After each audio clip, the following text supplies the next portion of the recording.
This is Mike Hayes with the Hiring Confessional. Today we have a great episode to talk about a local nonprofit that I think you'll enjoy and go into a little bit about what they do and how they're helping the community. But before that, let's talk about some advice this week. And remember, you're not paying for this, so you get what you pay for. The thing that I always talk about, you're always hearing me bring up this AI stuff. Now, what I want to tell you that I've learned something with working with AI programs is their first answer is not necessarily their best answer. Do yourself a favor. Next time you're working with an AI program and you ask it to do something for you, ask it if that's the best effort that it can come up with. And you'll be shocked. On ChatGPT, it will give you, if you keep asking that, it keeps giving you more and more better revisions. And even though I argue with it, it still does the same thing. So don't take the first answer as gospel and make sure you know something about it. Don't just copy stuff off the internet because you know that gets you in trouble. Number two, job seekers. Here's a good tip for you when you're doing an interview. Say the interview's going halfway decent and you're like, why? I really feel like I got a shot here. And it comes up to the questions. First of all, you better have some questions. Second of all, here's a question that I always like to ask as the applicant to a person. What does success look like in this job in 6 months? And you just shut up. That will give you all the information that you probably want to need because everybody wants to talk about what they think it is. Now, it might not actually be that, but it's going to be close enough. And then when I go to close, I'm going to highlight most of those things the person talked about. You will find out that people will like you a heck of a lot better, and they'll think you're really smart. And the other thing I'm tired of hearing about, people always call me and talk about, let me hire a rock star. Please, you got that commercial on from Billy Idol that makes fun of people always using that. And by the way, you're not going to get a rock star for $18 an hour. So as soon as I hear rock star, I always ask, well, what is the rock star getting paid? Well, they're getting paid like the guy that's building the stage. So do yourself a favor, drop that term. Just say qualified employee or applicant or whatever you want to do. Okay, enough ranting today. On to our guest. Today's company that he works with is one step beyond. I'm going to let him talk all about it. It's Jeff Swanson, CEO. How long have you been in the spot now? CEO role about 4 months. So how's that going? It's going good. I got a little more gray hair, but Yeah. It's a great organization. So I love what I do. I don't feel like it's a job. I think it's my chance of giving back to the community, and it's been a good ride so far. Now, how did you take that turn? Because you obviously you talked to when you went to GCU twice. I went there twice. Yeah. And baseball. Baseball guy I played there 02 to 05. Okay. Dating myself a little bit, but Yeah. And that university has exploded. I mean, it's been really fun to watch the growth, but a little bit different than when I was there. So. Yeah, it's massive, Yeah. and it's getting bigger by the week. It is, but it's fun to see too. Yeah, So. it's good competition in town for people. It is. I know, and they advertise like nobody's business. Absolutely, and they should.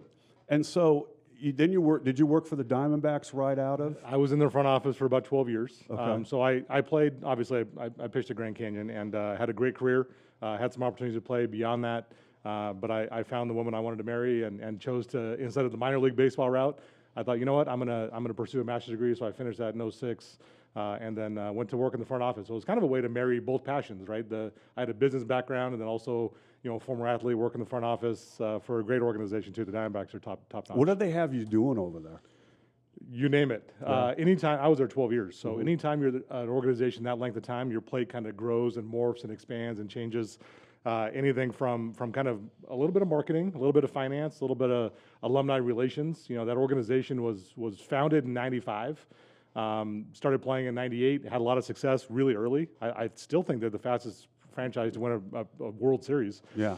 And so then it was kind of the idea of telling the story and making Diamondbacks fans, right? Because I'm a native. You're a native too. There was no Major League Baseball team here when I was growing up. So we're still waiting for a football team. Still waiting for football, Yeah, right? yeah. And a good one, right? Yeah.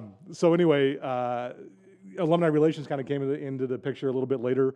Former players, engaging them in community, bringing them back to work in the front office, special events. So, we had a big guy that went to the Hall of Fame in 2015. I was a part of that process. And just a lot of good things, community stuff that I'm very proud of my time with the Diamondbacks. Then, how did you transition to One Step Beyond? And then give us a background of what exactly that it does. Because a lot of people, there's a lot of great nonprofits that people know absolutely nothing about. 1,000% agree with that. And I knew nothing about One Step when I joined them. So I left the Diamondbacks in fall of 2016. I had two little guys. I still have two little guys. Actually, they're bigger now, but they were 7 and 3 at the time. And I was missing too much their growing up years. I was gone. I was traveling. I was in Japan. I was in Dominican. I was at some of our minor league affiliates. Great opportunities, and I wouldn't trade any of that moment for anything. But I was missing too much of their, little league and parent-teacher conferences and that kind of stuff. So took a step away from there. I did some consulting work for another local great nonprofit, the Be Kind People Project, led by Andy and Marcia Meyer. And then I'm not a social media guy. I know that sounds weird, but I do LinkedIn, and that's it. So a woman, her name is Carol Morris, she found me on LinkedIn and said, "You got to come work for me." And I said, "I appreciate the offer." And I had a lot of people reaching out to me. I can sell ISO and Eskimo if I believe in something. So, marketing and sales roles, financial stuff, nothing felt right. I was looking for that. What's the next step for Jeff? Like, how can Jeff impact an organization? So when Carol called, I said, "Give me a day to do some research. Let me figure out who One Step is," right? And I was blown away. I did some research. That one of their locations in the Valley is very close to my home in the Arrowhead area, West Valley. And they serve adults who have intellectual disability. And so nothing I knew anything about, quite literally. And she kind of talked me through the organization, kind of what they were looking for. It was a director of development and communications role. So it was kind of telling the story of the organization and then asking people for some financial help to support it, like every nonprofit does, right? They are state funded from Arizona through something called DDD, which is the Department of Developmental Disability. These are Medicaid monies at the highest level, and they flow through the states.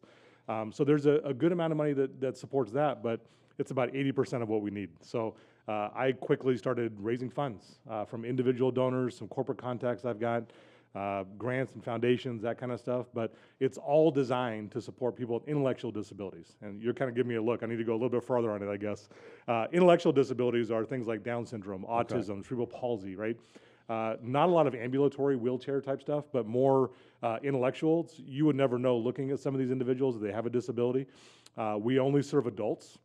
So you have to be at least 18 to attend our program, but there's no maximum age. We don't kick people out at 25 or 45 or 55. But the majority of them, there's a really strong youth transition program in Arizona high schools. So some of these individuals are graduating at kind of a decelerated pace. Maybe we finished high school at 17, 18, something like that. They're finishing at 21, 22, 23, and their families are looking for what's next. So there's other great, I would call them sister agencies that do similar things to One Step. But we do things that are one step beyond, right? So we don't use the word no a lot. Sometimes we'll say, not right now, we got to go find money for a project or whatnot. But a really strong life skills program. So that's kind of continuing education after high school, music, recreation, arts, fitness. We have a special needs hockey team. You name it, we have it. Pre-vocational, which is a job readiness-based volunteer program. And then the long-term goal is connect to these individuals with meaningful employment, right? Because that's a big deal, and you know all about employment. And I don't want to tell them what they want to do. We're trying to get it out of them, like what's their interest, what's their passion, what is it that they want to do long-term? And obviously, a paycheck is part of that process, but what is it that they want to do? They want to work in the sports industry. Do they want to work, in the hospitality world? Do they want to work in finance? Like, what is it that they're motivated to do? And it's an organization that's been around since 2002. So we've grown substantially. It started in a house with 4 people. Now we have 8 locations across 2 states, and it's going to keep growing because there's so much need for what we do. So I'm blessed and happy to be a part of it. I don't feel like I'm really the CEO. I feel like I'm in a position to support the people we serve, and that's really important to me. How do you find people? I mean, how many employees do you directly have? Yeah, so I mentioned we have 8 campuses. Right. So there's 5 in the Phoenix metro area. We have 3 in the Bay Area, San Mateo County, California, about a half an hour south of San Francisco. We have about 425 staff, not all full-time. There's a mix of full and part-time, some 1099 contract, like a grant writer, things like that. How do we find people? That's a great question. It's hard. I have a full-time HR director and part recruiting hat, part HR hat. In the nonprofit world, you have to kind of divide and conquer. I don't have the resources sitting around and rooms full of cash to pay people to do things. So a lot of it's word of mouth. A lot of it is if you find people that care we can teach them anything, right? If they don't care, it doesn't matter how much I can teach them because they're serving a vulnerable population and a population that sometimes gets taken advantage of. And so we've got to find passionate caregivers, number one. And then number two is the financial side.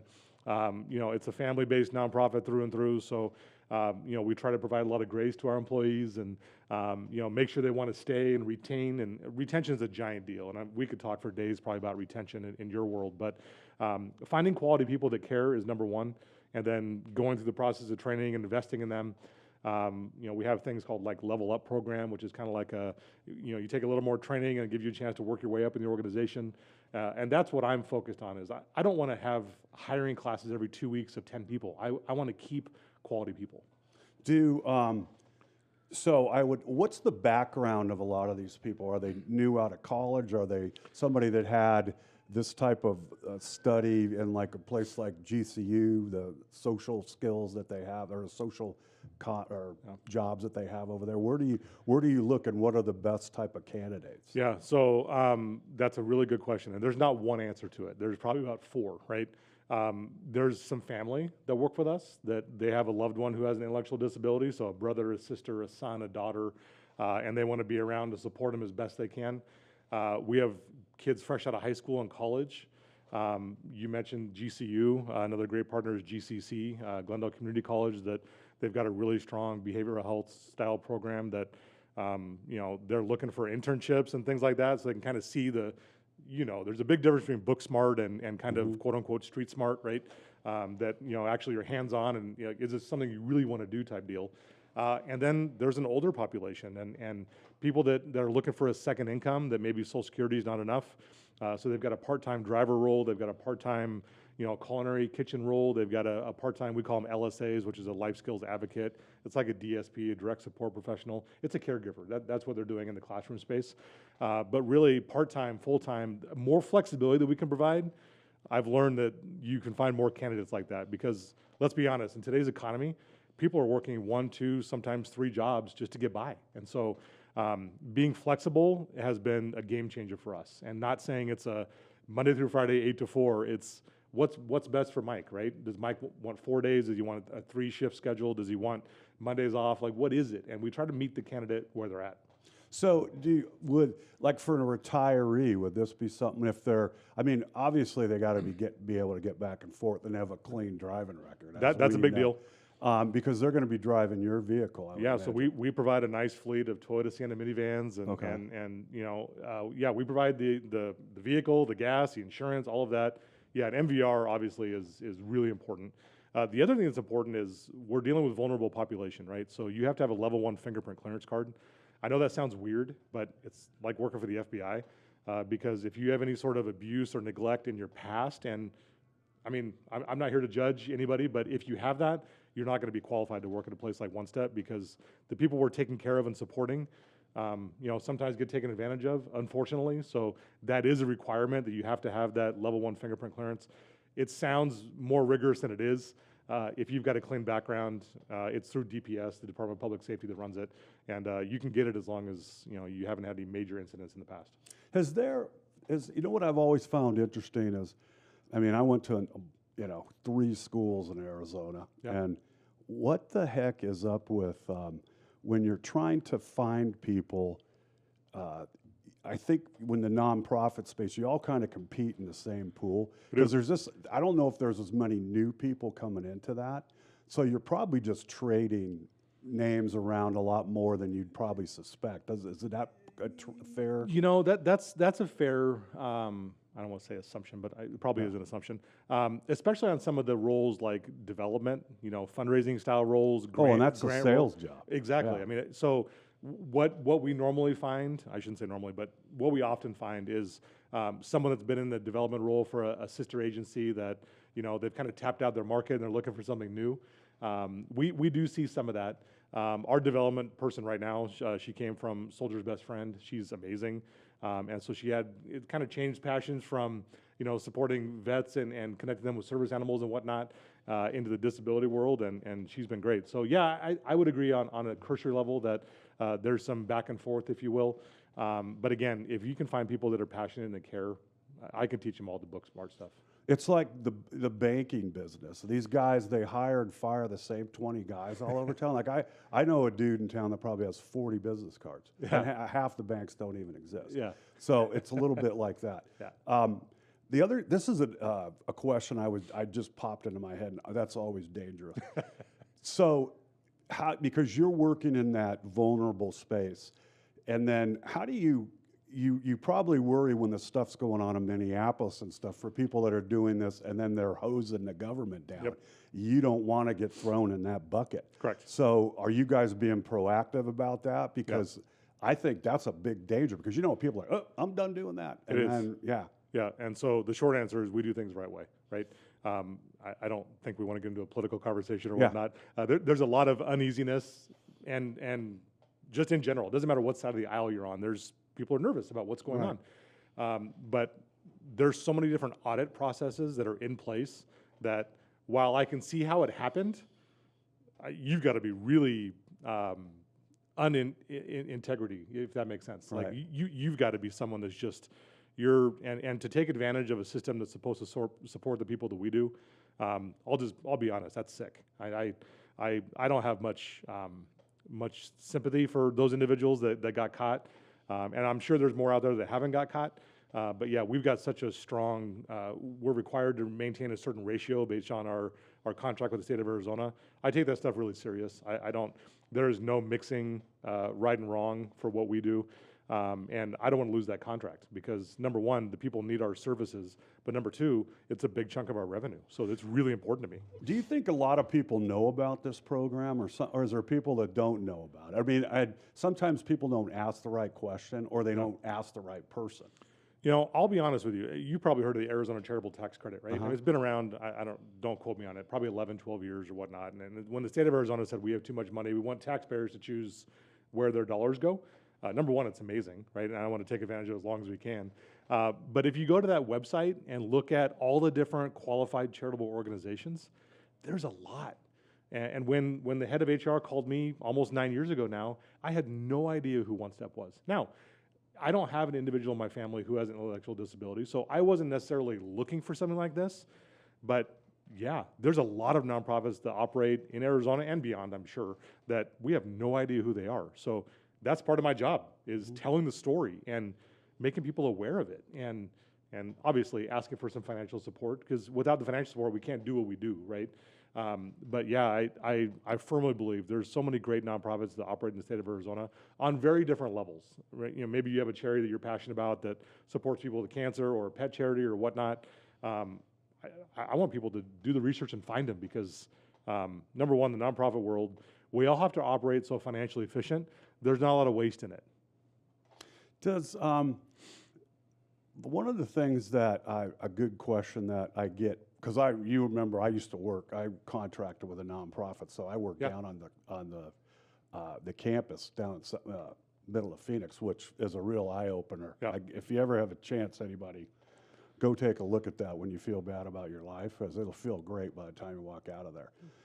Has there ever been an outreach from colleges or universities about, hey, is there any way we can do like an internship cross back and forth or stuff for your students? Because I have always complained when I'm in teaching is that these kids don't have anything going on. Like, they haven't worked zero.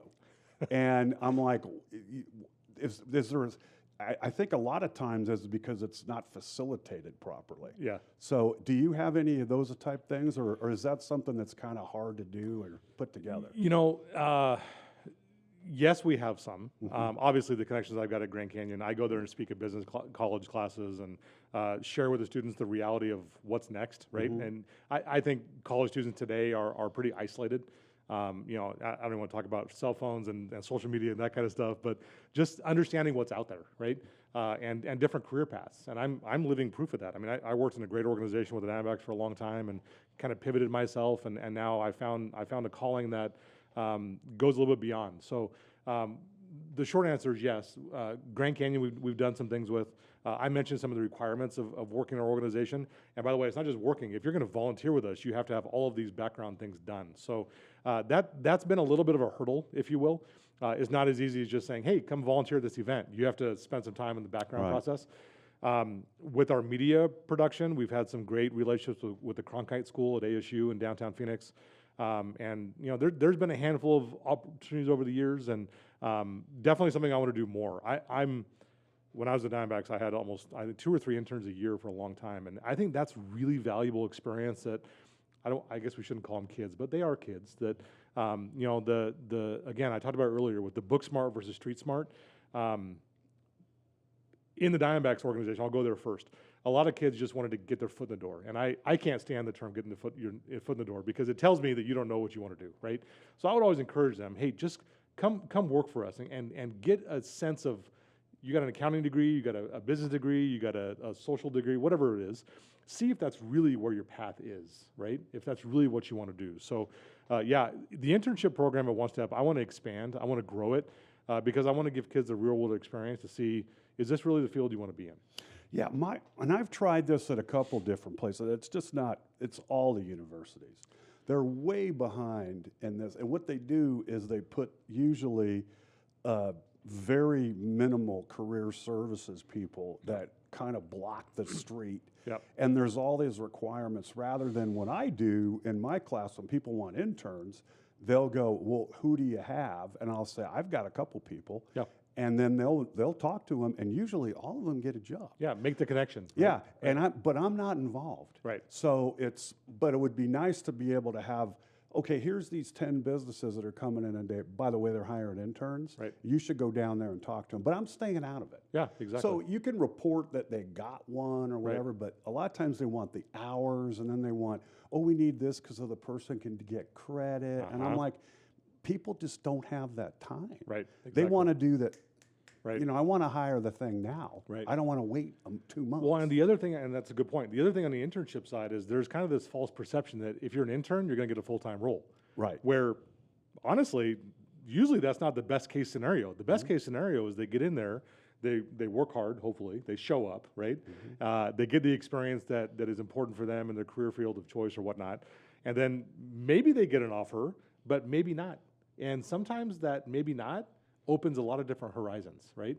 And so I think that's always kind of a misnotion with internships in general, is that it's going to lead to a full-time role.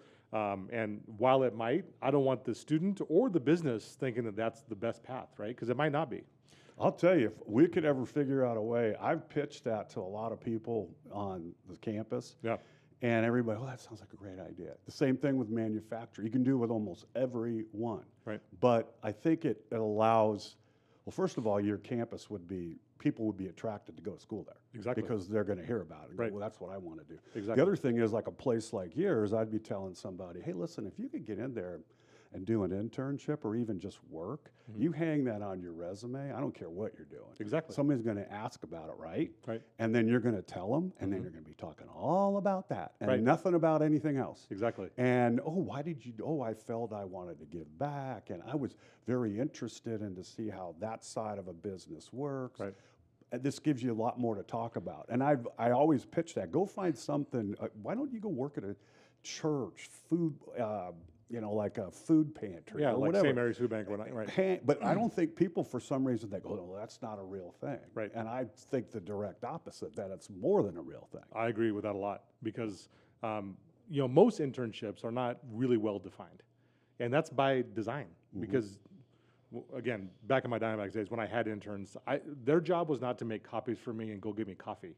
I wanted them to be a part of the team, an extension of what we did. So they were exposed to a lot of different things in the organization, whether it was sales or marketing or some of the alumni stuff or special event type stuff, and it gives them a well-rounded experience. And I like what you talked about with the experience side on your resume, because this relational thing is something that this generation, and it makes us sound old, if you will, but they can't do this. Right? They want to hide behind a computer. They want to hide behind a text message. They want to hide behind a cell phone. And this is what's important, is being able to have a normal conversation with somebody, create some sort of relationship. Relationship is what jobs come from, in my mind, right? Yes, there's an interview process, there's a hiring process, there's all of that stuff. A resume tells a little bit of a story, but if I can't have a good conversation with somebody, they're not going to be on the top of my list. It's interesting because just a little bit, not too far off the topic, but I just read something in the Wall Street Journal. people are now using AI to have an in-person conversation. Not a oh, so I can't see you. You're Right. across town. I'm going to using it while we sit here, and I'm just thinking about what kind of psychotic idea is that, and why would anybody think that that's normal? I'm not an AI guy, I'll be honest. Yeah. So it's hard for me to talk about AI too much. But even like ChatGPT, like I can tell emails that were written with that, and they make no sense. And if I know the sender and it's a ChatGPT email, I can immediately tell that they didn't write it because they wouldn't use words like that. And at the end of the day, all it does is make the email way too long, and the substance of it is gone.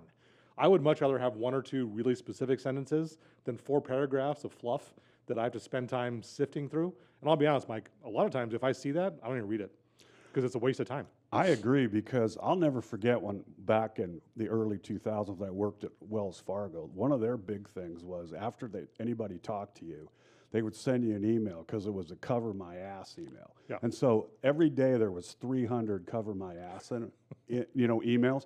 And I used to tell people, if you send me something more than 3 lines, I'm going to call you. Yeah. I don't want to talk. I don't want to type it out. It's too boring. Yeah. And I think people just, I got to send this because then I'm okay. And It's then in writing, it's been documented. and we right? spend all day doing it, and you don't do anything. So at the end of the Unproductive, day, what'd you do? Oh, I didn't do anything. Completely But unproductive.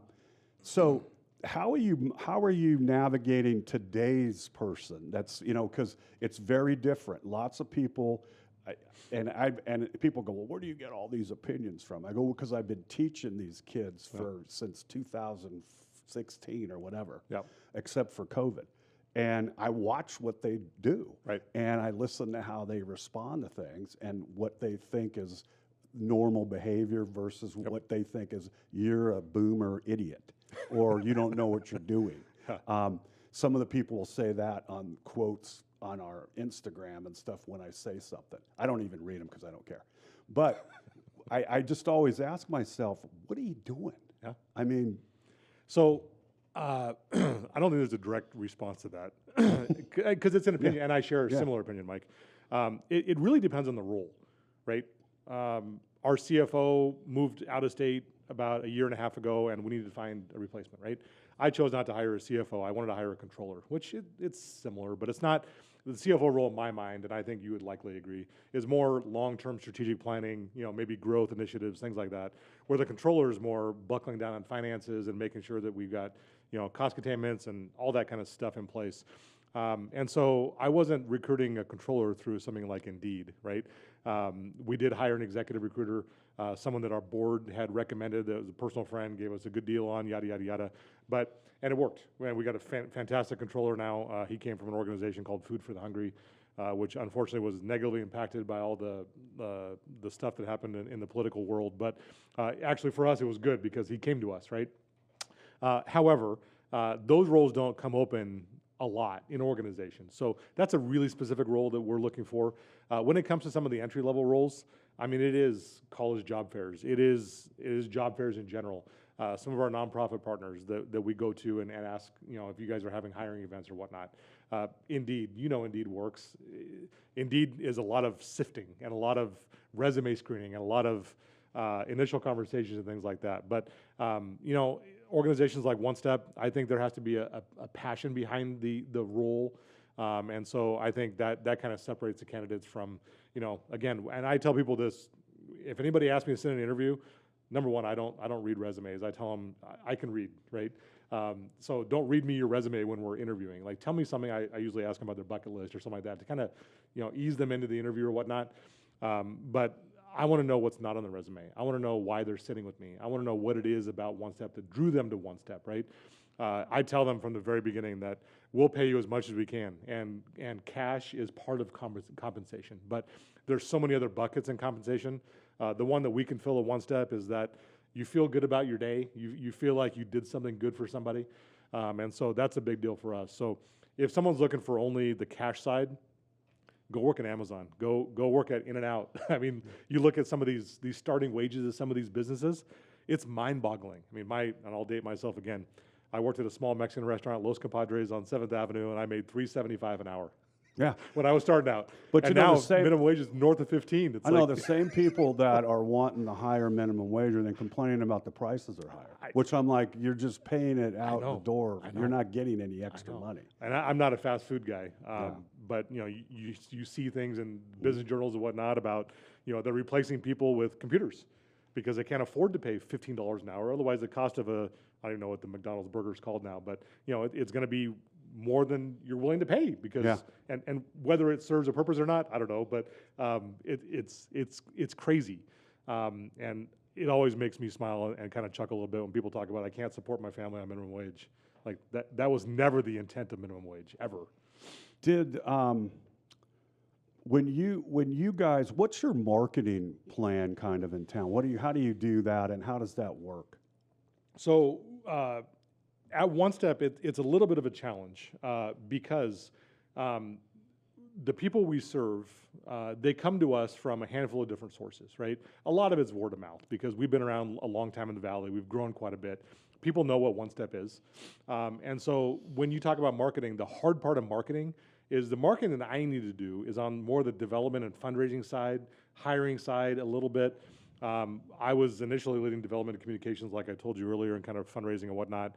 And then when all the pandemic craziness hit, that's when I was asked to shift my efforts into more admin, HR, recruiting, finance, IT, that kind of stuff across Arizona and California. And at that point, we had 125 vacancies across 5 campuses. That was rough. No nonprofit will tell you they want to be fully staffed. We have to operate in like a 5 to 8% vacancy so we can pay the bills and whatnot. But 125, that was about a 35% vacancy. So that was hard. And so you kind of shift your focus on who you're looking for at that point. They still have to care, but you talk about kind of if there's a 10-point checkbox, you know, which of those 10 are you willing to, you know, kind of give on, if you will. Maybe they don't have a lot of experience in your industry, but they've been in a world that they are caring for people. Maybe they came from like a assisted living home or something like that, right? On the culinary side, you know, we're not looking to hire executive chefs in our culinary operation. We're looking to hire people that obviously care first, have a little bit of a background in culinary, are willing to come alongside of our individuals and teach them and show them. So on the marketing side specifically, development, telling the story, candidate referrals and that kind of stuff, but we've got to be careful because every one of our campuses has a waiting list. So we don't necessarily want to market on a wide scale because we don't have the room to take all these people on right away, right?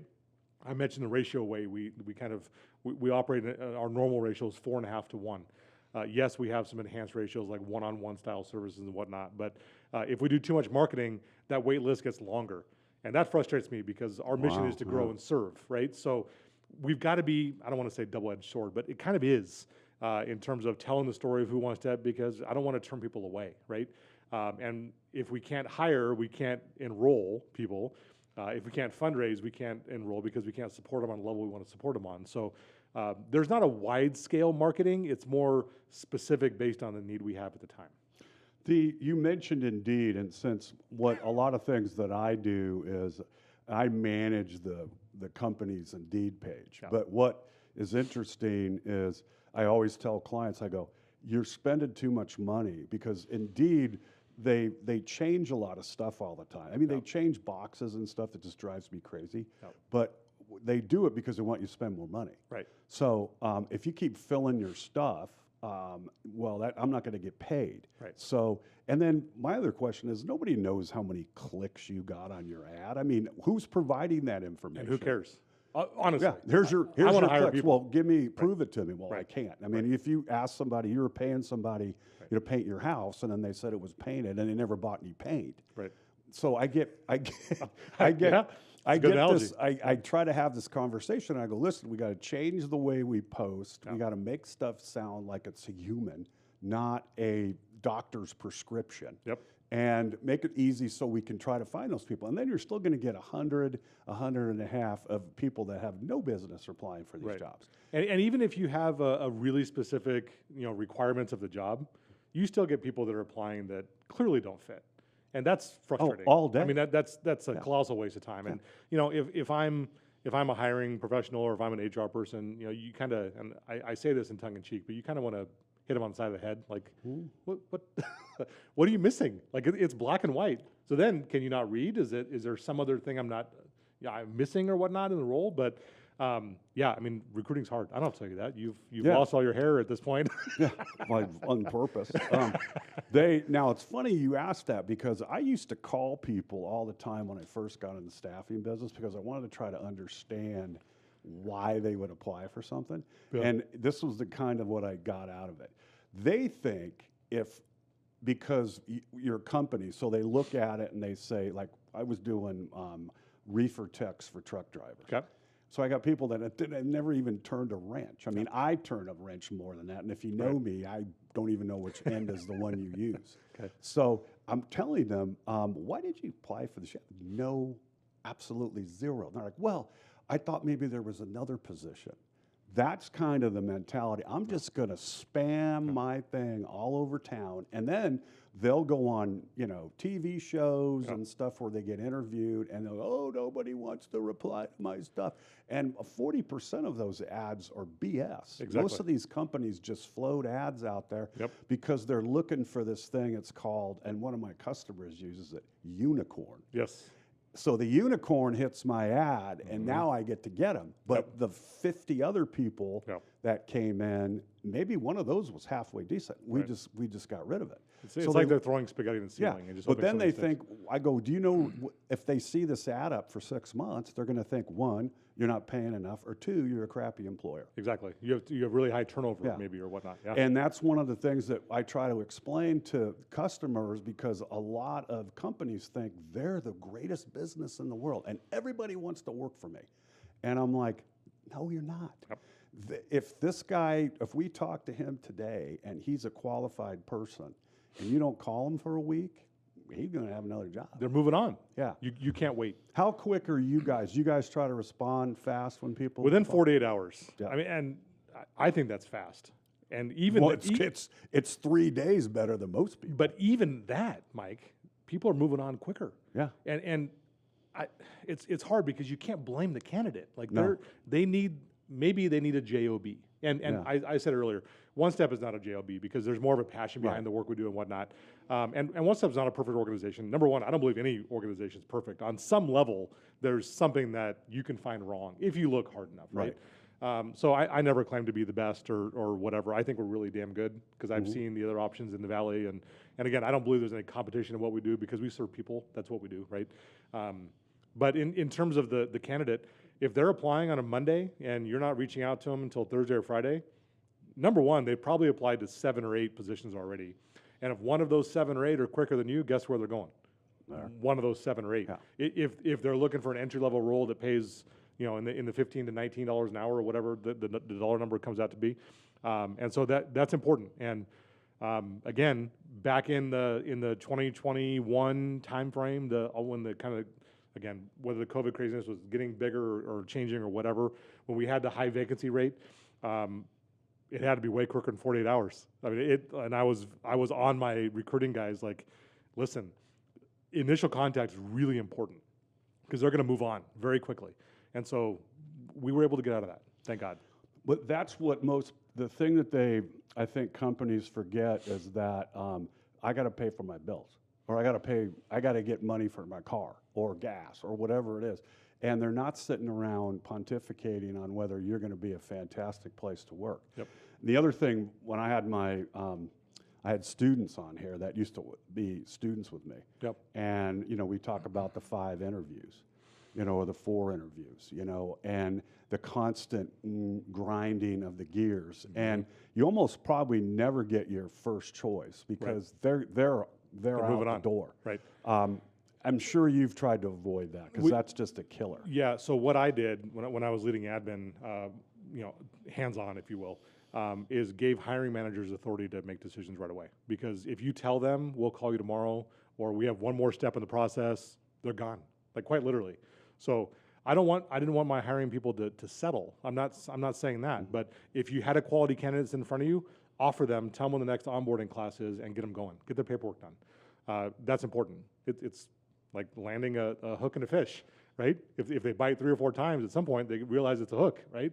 So if you don't hook them right away, you're going to lose them. They're going to get off the line, right? Well, especially in years because you're competing in an area where that person might go down and work on the campus downtown or some other thing.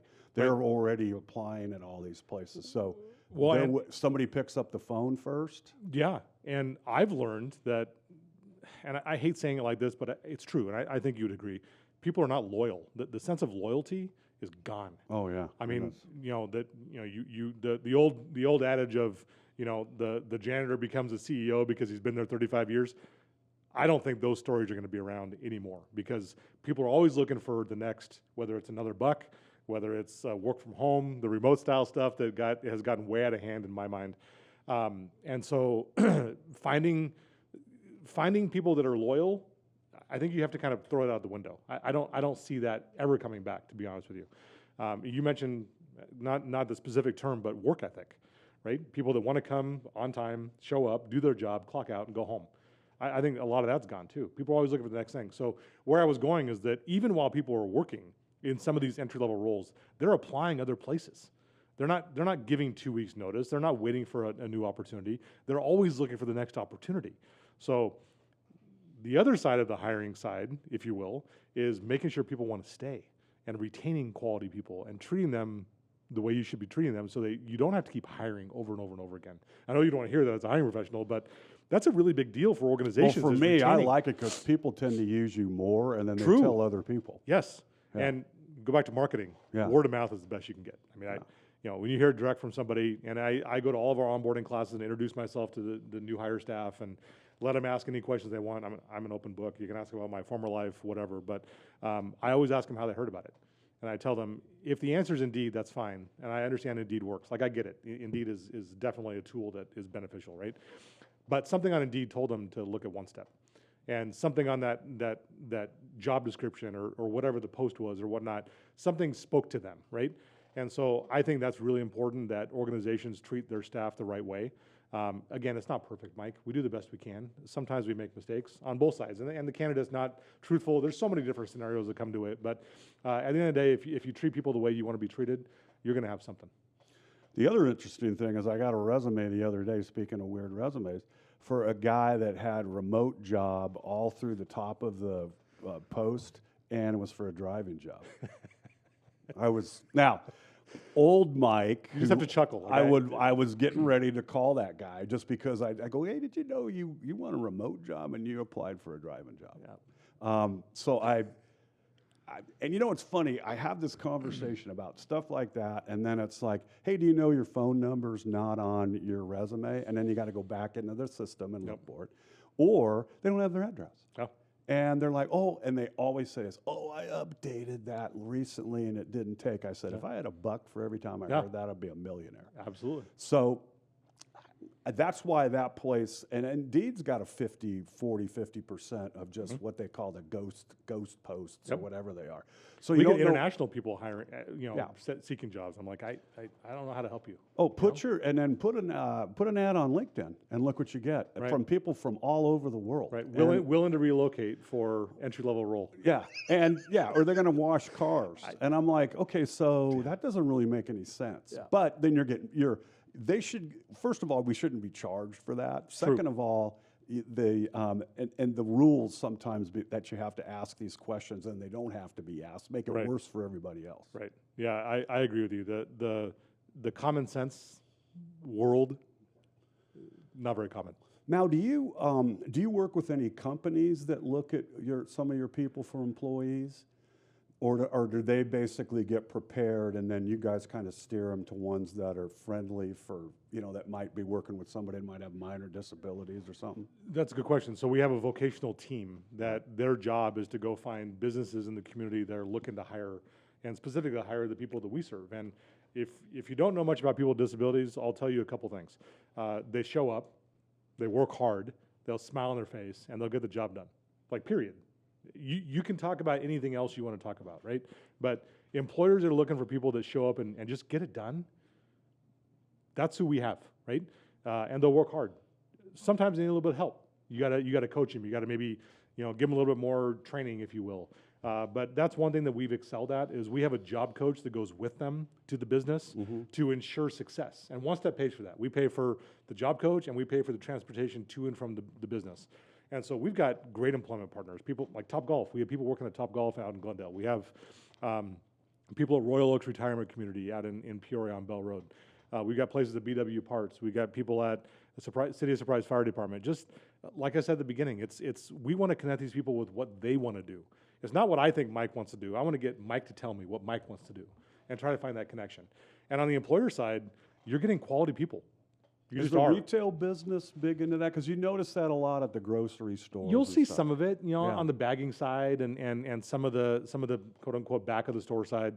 And that's great. If that's what the individual wants to do and wants to work in the retail grocery world, let's find a way to connect them with that. But we also want to go one step beyond that and see what it is the individual wants to do. We use something called person-centered thinking, which again is what I want Mike to tell me what Mike wants to do, not what Jeff thinks Mike wants to do, and put them in a situation that they're not having a good time and they're just, it's a paycheck for them.